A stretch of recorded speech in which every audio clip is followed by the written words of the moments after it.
I'd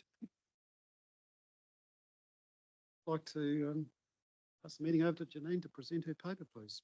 Thank you, Mr. Chair. So this report is in relation to Council's financial performance to the 31st of March 2024, as well as the outcome, the third quarter financial forecast is at that same time. So if we look at a very high level in terms of our financial performance at that time, from a net operating position, we are reporting a year-to-date surplus of just shy of 16 million, which is 13.3 million favourable to the year-to-date forecast. However, after allowing for reserve transfers, so the recognition of money moving off to those targeted pots of funds, the surplus is 8 million favourable to forecast for that period. In terms of what's behind that, I think currently revenue is a key contributor to that. My apologies, 0.6 in the report says that revenue is unfavourable by 4.2 million. It's actually favourable by 4.2 million, with key contributors to that being in relation to government grant revenue, noting a bit of tidy up in terms of NZTA final claims from the last financial year of about 1.2 million. Other transport related recoveries of about 2.7 million and recognition of 1.9 million of MB funding in relation to catchment work. Offsetting that favourable government grant revenue, our regulatory fees and charges are currently lagging the year-to-date forecast. There is a deep dive underway at the moment just to understand why and have confidence in those numbers. Obviously, system changes, just making sure that billable time is being converted correctly into billable revenue in those activities. In terms of infrastructure capital, also just calling out there that year-to-date 14 million spent against a year-to-date budget of 16.3 million. In terms of the performance monitoring report, page 87 probably in particular, I know that elected members have expressed interest in receiving more information in relation to Council's overall resourcing mix. So we've got various pieces of information that we provide to the committee in terms of page 87, spend against contracted services and consultancy, and within that report, so in relation to salaries. And then further in the agenda, we provide detail of contracts approved by the tenders board, being those over 250,000.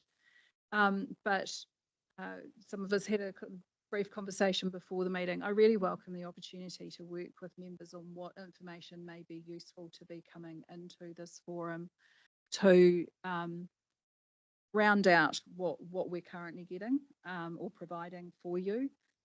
Certainly I have some thoughts around some aspects that I think we're missing within the agenda, and thinking around our procurement strategy, key vendor relationships, how we're managing and maximising those for a start, as well as some further understanding potentially around our capital works program and how we're tracking with that. But I just want to acknowledge, understand those conversations are alive and well. Really very happy to be engaging with you on that, what that may look like.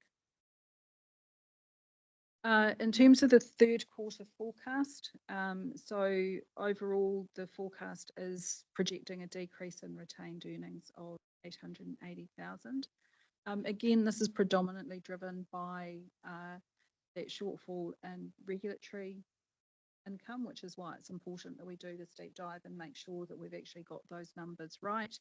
And if it is below forecast, that we understand the reasons for that and where we can take corrective action in relation to that. When we combine that third quarter forecast with previous forecast results, we've got a full year forecast of an operating deficit of $946,000. Currently being monitored, but being mindful of that and how we contain that impact. Probably just a point to call out in relation to the forecast under bullet point 10, which notes council's prior year funds. So 3.9 million of prior year funds, of which 3.755 has been allocated through the long-term plan process. The forecast does seek to access those remaining funds to meet the anticipated costs of the external review of efficiency and effectiveness and the integrated catchment management services that the Chief Executive is leading. Paragraph 11 in the report just calls out the key changes in terms of the forecast. So happy to take any questions on those. And point 12 just notes as part of that forecast, we have sought feedback from staff in terms of carryovers, work that was planned for this year that we don't think we're going to get completed, that the budget is required in the next financial year to address. Thank you, Janine, for your presentation. If I can just seek clarification, the revised budget, that's for 24, 23, 24. 23, 24? So the revised budget is the annual plan adjusted for carryovers plus previous. There are some really significant moves between year-to-date forecast and the revised budget. I know, and you've highlighted them here, but you know, when I look at science, policy and information, and I chair the committee over here, we've got a year-to-date forecast of 23 million. Revised budget's 30. Just asking the question how we can be so different numbers, and that holds true for a couple of other sectors as well. Sorry, page 88.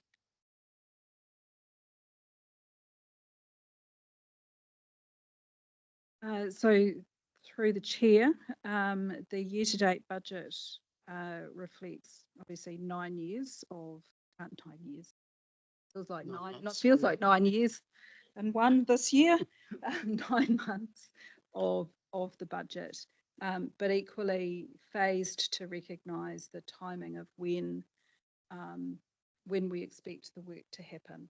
So that's saying for the last 9 months, 23 million, for the remainder of the year, 12 million to be spent. So a higher pace of spend for the latter quarter than we've had year to date. Okay. But I was just looking in terms of the forecast, they are forecasting expenditure down by $1 million through the third quarter forecast. So can I just ask what that money would likely to be spent on? That's a huge increase in spending, which is largely in-house work. But you know, like we're talking about a 50% spend increase on the 9-month spend past 3 months. So through the chair, there will be obviously science, policy and information includes not just the policy program, but environmental monitoring, science, sampling, laboratory services, a range of different costs. Directorate. That budget is obviously staff time as well. It's the total cost of that work.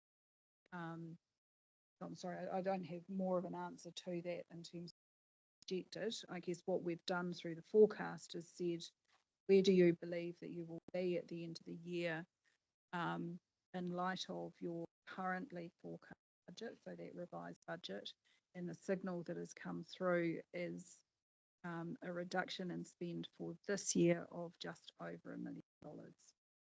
Well, you know, like this, my comments also apply to the regional transport connections, to, you know, like there seem to be abnormally increased costs in the last quarter. And I shouldn't say this, but I hope we don't have the mentality that we have a spend up before the end of June.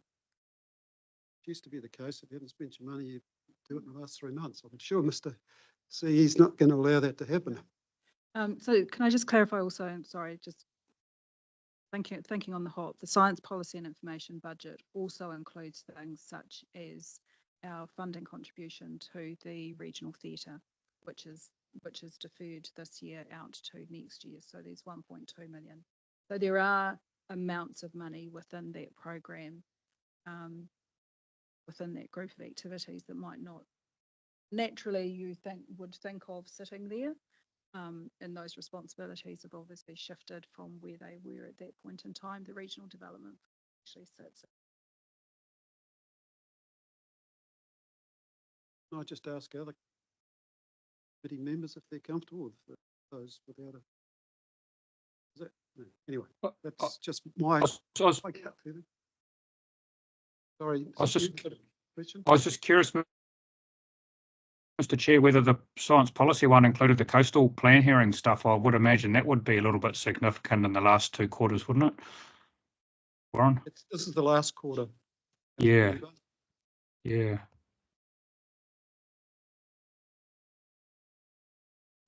So I can't answer your question, but I'm just focused. This is just the last 3 months of the year, which Yeah. they're quite significant movements. Yeah. I mean, it seems to me that the old habit of spending up at the end of the year, you probably do that a little bit with ICM, but it'd be a bit hard to do in science and policy, and transport, I would have thought. But yeah. Exactly. That would be my thoughts as well. You'd expect the expenditure to incur reasonably evenly over the year, except that when you've got you can understand the theatre contribution, that big hunk of money. Anyway, Angela, you've got a question? Yeah. Sorry, Stu, you finished? Yeah, no, all sorted, thanks. Yeah, probably my question is slightly different. Just looking at the graphs on page 86 and 87 with salary by directorate and then consultancy fees budgeted, forecast and actual. Just a little bit concerned that, work plan within the Transport Directorate is quite big. And I know there's a number of staff vacancies. Just wondering, maybe it's a question for CE Chris or Janine, how we can ensure that we're delivering on what we've talked about within our external committees. And, the people to deliver that might not be FTEs, they might be consultants, or they might be contracted services. So just sort of wondering the work plan that we've got, how we're actually going to deliver that. So slightly different question. Because based on salary by directorate, it is very lean, Transport Connections. So just wondering if we can deliver on what we've indicated, really. How we might deliver. Great question. Those associated with the transport work and our transport team will know that they're quite small team, stretched with big expectations to deliver, which is what's prompted the question, no doubt. Some of the team are working very hard. We're working to try and replace staff in there, and we do rely on other people externally to help us deliver, especially in times of shortfall.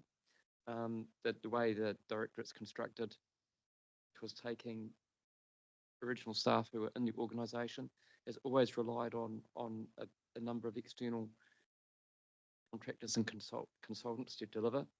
Obviously, the very big numbers in contracted services on page 87 on the left-hand side is delivery of the likes of bus contracts and train.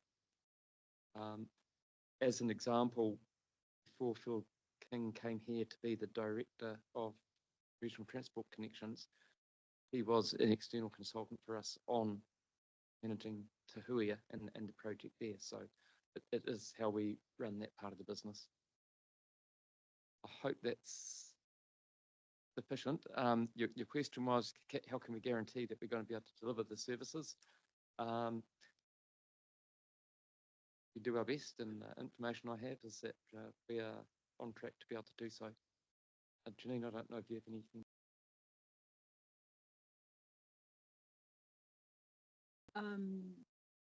I think it's the questions that we explore through our planning processes in terms of what's the work that we're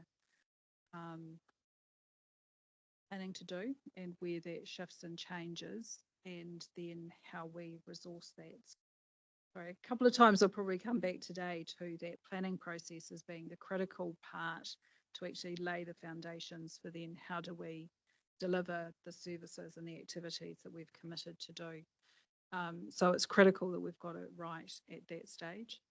I think obviously there's the opportunity to check in around that through annual plan processes and the like, and the role of this committee in terms of monitoring the achievement of those programs, or all of our committees, I guess, in different ways, bring the achievement of those goals, and where interventions may be needed to actually, you know, make sure that we are on track, which is always the pun in the transport world. So probably not a clear answer either. I think that's what the roles directors, BLT collectively, and with that feedback going through the relevant entities, that sort of system of accountability, check and challenge. Yeah, thank you for providing that. Yeah, and I guess to add to that is all the uncertainty, external funding as well. So yeah, I'll be watching this closely. Yeah. Yeah, and I guess with that uncertainty, it's not that any of these functions are operating in a silo within the organisation either, in terms of the supporting structures to help with some of that work, to you know, navigate through some of those pretty tricky conversations that are happening quite regularly at the moment.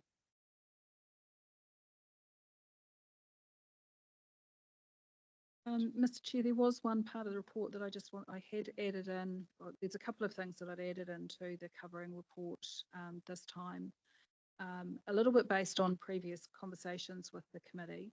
I've added an additional table in there just around the infrastructure capital works program, being able to see the movement in that from annual plan through the various revisions through the forecast, to see how that sways and moves over time, but also I guess to highlight there, and we heard it through, I guess, the Te Korowai report around this practice of carryovers needing to cease. What we can see coming out of the cumulative forecast for this year is signalled carryovers of 4.3 million around the capital works program into next year. So we'll check that again based on 30th of June results, but I added that in particularly. And then there's also the disaster recovery reserves, which was a request from a previous committee meeting to understand historical drawdowns against those funds, as well as projected funds held in that area. I've noted there, and I think I mentioned it a couple of times through the LTP, it is my intention to do a review in this space to make sure that we're really clear on our strategy for the disaster recovery. At the moment, we've got these reserves sitting here. Are they at the right level? Is it the right mechanism, as opposed to another insurance vehicle potentially? So working in conjunction with our overall insurance program. But is borrowing actually a better thing to be doing? So we address the issue when it occurs, rather than sort of having these eggs stacked up. So that is a piece of work that be on my agenda immediately, but over the next 12 or 18. Thank you, Janine. Can I just ask a question? That, that is very useful. Imagine you've got a catchment, similar report, catchment area. They receive that information at committee meeting. That to me would indicate straight away exactly where money's being spent and the shortfalls and overspends, highlighting it by catchment area, which I could guess is critical to the people on that committee, but I don't know. In terms of the capital. Both CapEx and OpEx. Yes, so I'm, to be fair, not sure what reporting going through. I think it's a live conversation in terms of what is appropriate to go into that forum so that they are getting good financial performance, but then working in conjunction with this committee around. Yes. achieve that. I see our responsibility at a high level. Sure, they'd be interested. Cam, are you on that committee? I sit on that. Robbie's not online. I sit on that committee. I haven't seen anything of that kind of level project per asset. Just asking a question, would it be useful or not? Oh, definitely. Yeah. Yeah, there is some level, but.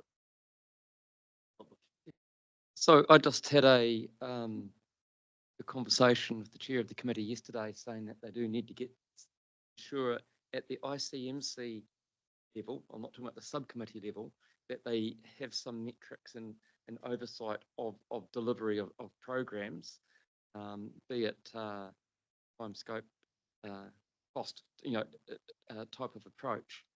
Of course, they get quite focused on what comes up from subcommittees, which is, where everything occurs. So one of the things, so this issue of delivery and carryovers is very alive. I'd identified it with CERT previously. ELT are very aware of it. It's been identified in a couple of other external reports, and I think it's great if this committee has the oversight of those carryovers and ensures an understanding that got a mechanism for not occurring in the future is probably in a recommendation going to council in a public excluded paper next week. CERC has also been looking at these issues, and I have a KPI that looks at the and I think Councillor Downard might well have made the suggestion initially, that looks at what is the more significant infrastructure that we are doing and give me a KPI to ensure we achieve a certain portion of that, and identified some key particular projects that we want see the milestones being completed in the next year. So I feel like we're trying to get some levels of control over it, but I think with ICMC ensuring that they have the right monitoring over what they need to monitor, combined with what Janine said that this committee has from a overall finance perspective, I think that's really critical for us to have the confidence going forward.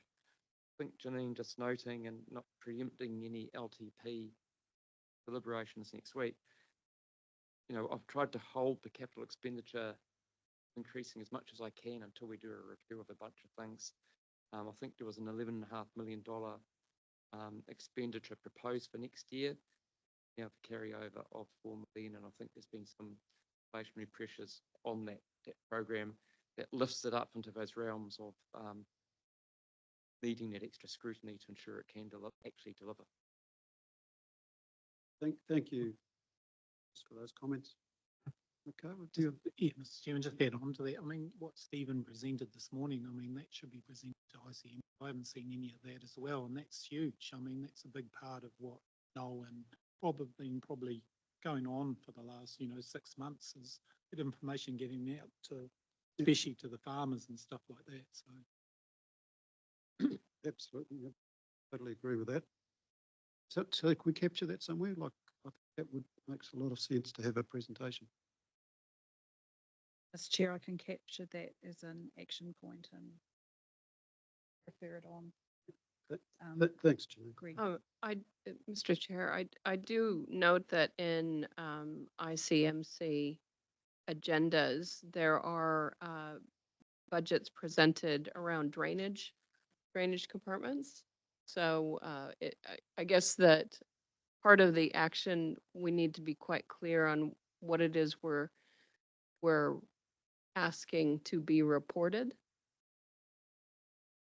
I don't think it's up to us to tell the committee what they should be having reported. It's up to them to ask for it. But we're looking at high level here. I just think they need to see the next level of detail. Right, So they're- I'm just saying you're there saying it's- there is detail in terms of forecast and budget and percent spend Okay. on each of So- the drainage compartments So that's already been, That's not the majority of expenditure in terms of, in terms of ICM. Right, right. Yeah. So there is some commentary around flood protection as well, but not to that granularity. well, in ICM. Yeah, and catchment management would obviously be the Mm. other component of it. Mm. Just in terms of that full cycle of Right. that activity, and then biodiversity, biosecurity discussion. Sure. Separate. Sure. right, so thank you for that, Pam. Any other questions for Janine? If not, we have a resolution in front of the meeting. Mover for that, please. Thank you, Mikhail, and seconder. See a seconder. Thank you. Thank you, Pamela. All in favour? Aye. Against? Carried. Thank you. Right. Then move on to agenda item number 11, I think, isn't it? Yes. Okay. 92. Sorry, what? Thank you. Sorry, Warren. And Jane, welcome to the meeting. You're in charge now, so blind us with your brilliance. Thank you, Chair. This report provides the committee with an update on the non-financial performance measures that are laid out in the 2021 to 2031 LTP.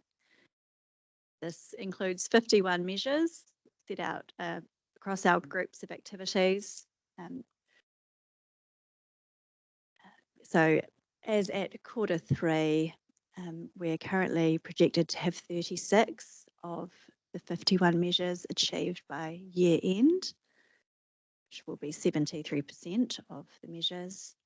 Noting that there are still 6 measures with no data available, and for those measures, data will be available in quarter 4, so they haven't been included in the graphs that you see in the report. 7 measures are off track or not achieved, and 2 measures are currently being monitored. Just to give you an overview of the key shifts that have taken place since quarter 2. So 3 of these measures have now been achieved. This is measure 5.5 in relation to biosecurity. The target has been met for the average RATTRAC index, and for measures 5.8 and 5.9, which relate to primary industry engagement, or LMAS as it is in this LTP. We have conducted the surveys which are set out in the measures, and those targets have also been met. Also wanted to note that there has been a change in how we're tracking for measure 6.1, which is year-on-year patronage growth on interregional passenger rail. This was tracking at 3.5% in the last quarter and has lagged back to 2.9% for quarter 3.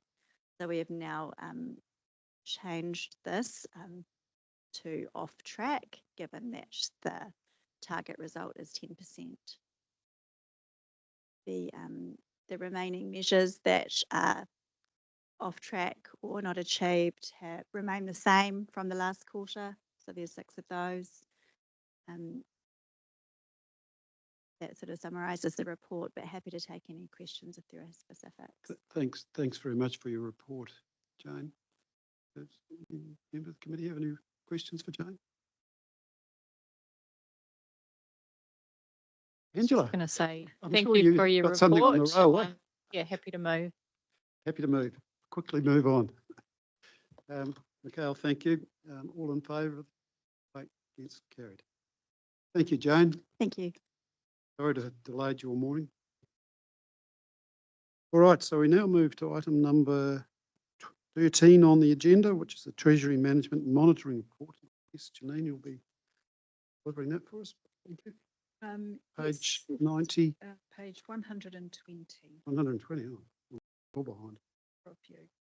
Mr. Chair, happy to take this report as read. This is another layer of detail beneath, I guess, the Macau report that you've already received, with some added information in terms of our external borrowing program as well as our internal cash management activities. But to take any questions from members.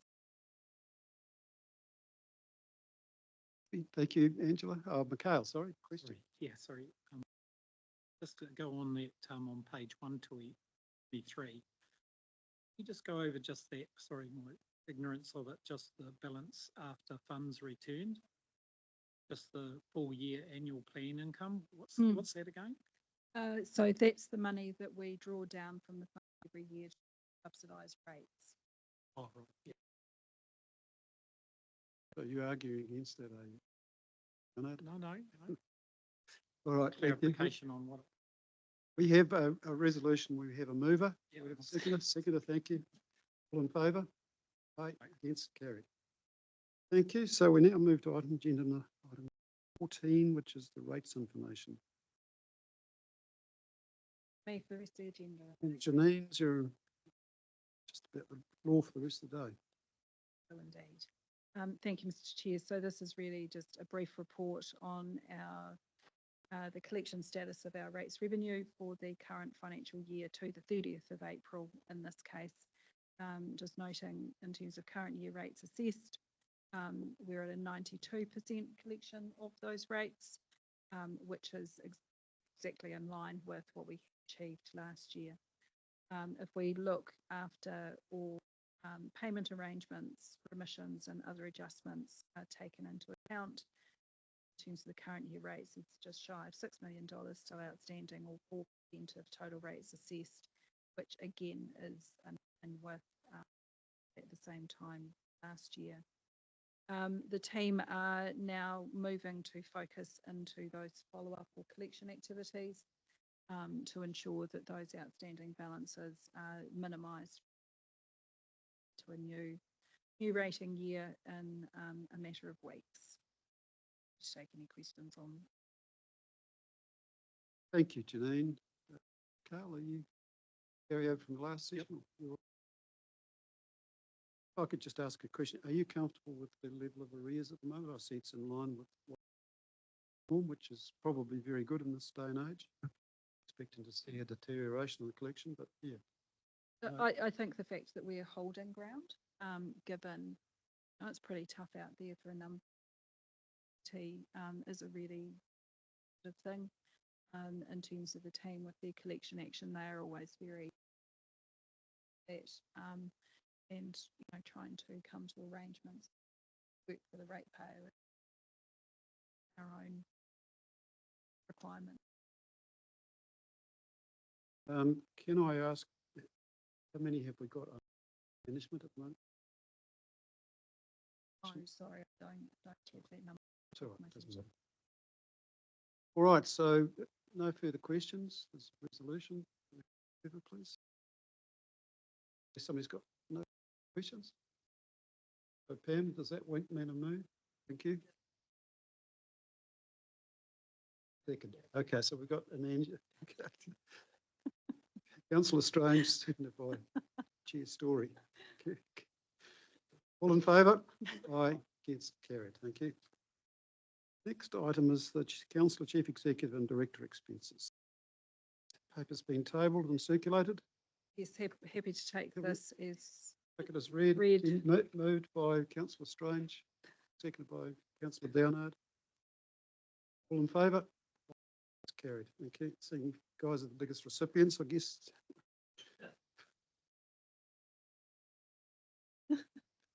So that's all right. I better be quiet. All right, so next we move on to the tenders board awarded contracts.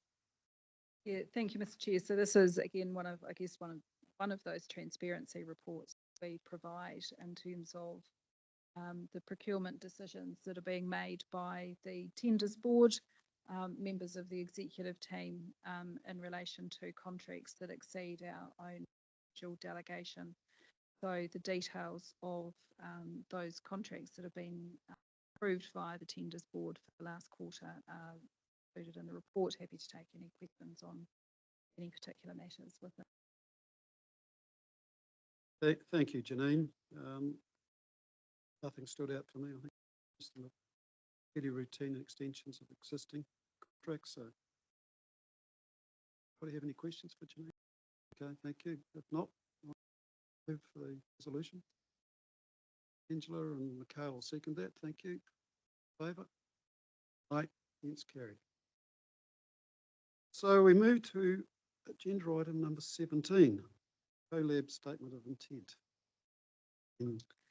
Yeah, thank you, Mr. Chair. So this is one of the council-controlled organisations that interest in or an investment in.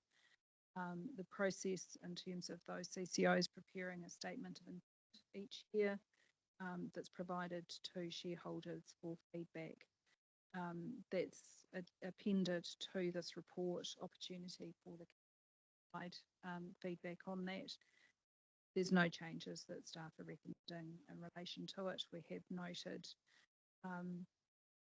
CoLab have adopted a new strategy recently and there are new performance through this.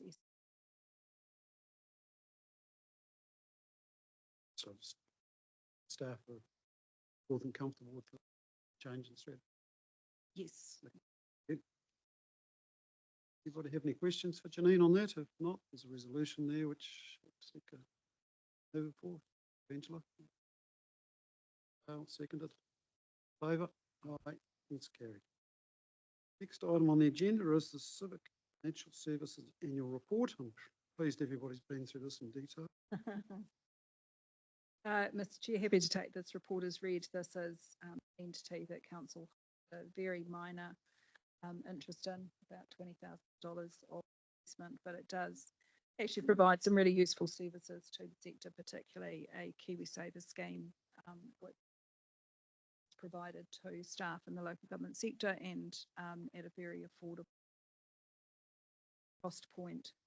So this is just noting the annual report financial services to December 2023. Thank you, Janine. No questions. I actually read through the report, believe it or not. Much of note in there that I can see. So move that resolution, please. The annual report. Leonard and Strange as seconder. Thank you. In favour? It's carried. Thank you. And that, I think, takes us to the end of the meeting. So I'd like to thank you all for your attendance and your forbearance. I'm sorry it probably went a little bit longer than normal, but I thought it was important because there was, oh, sorry, yes, we did have a legitimate reason for having a break. But there was, I felt there was some really interesting papers presented today, and it was worthwhile spending the time to understand what our staff are presenting to us. So thank you. Closed. Eric here, sorry. Unahia mai te ure tapanui, kia wātea, kia māma, te nākau, te tēnana, te hininaro, te ara takatū, koe rā e rongo, e whakairi aki kia tīna, haumi e, hui e, ka ai kia. Thank you all.